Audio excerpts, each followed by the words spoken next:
What's the best way to debug JavaScript libraries in the browser? Imagine you're trying to fix a tricky bug in a JavaScript library that's causing your website to act up. How do you get to the root of the problem quickly and accurately? Well, the best way is to use the browser's built-in developer tools. These tools, like Chrome DevTools or Firefox developer tools, are packed with features designed to help you see exactly what your code is doing. They let you pause code execution at specific points, step through line by line, and watch how variables change as your code runs. This is especially helpful when working with libraries because you can inspect the code directly in the environment where it's executing. Start by making sure you can reproduce the bug consistently. Once you know when and where it happens, open your browser's developer tools and go to the Sources panel in Chrome or the Debugger panel in Firefox.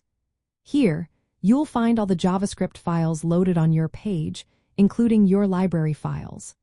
Set breakpoints at key parts of the library code where you suspect the issue might be.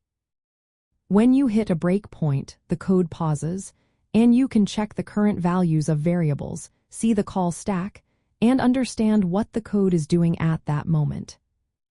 Conditional breakpoints are especially useful if the bug only occurs under certain conditions. You can tell the debugger to pause only when specific variables meet certain criteria. Watch expressions let you keep an eye on particular variables or expressions over time, so you can see how they change as your code runs. If the library code is minified or transpiled, source maps are your best friends.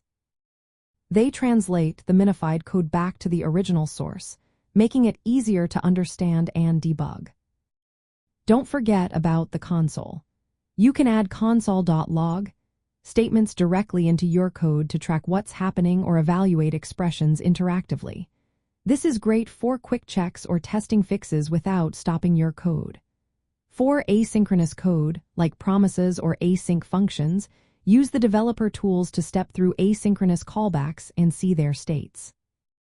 Advanced techniques include setting breakpoints on network requests if your library makes API calls, or monitoring DOM changes if it manipulates the page structure. Profiling tools can help you spot performance issues that might be related to bugs. Mastering these browser debugging tools gives you precise control over your code. You can see exactly what's happening behind the scenes and fix bugs more efficiently. This approach keeps your workflow smooth and helps you solve problems right where they happen, making your debugging process faster and more effective.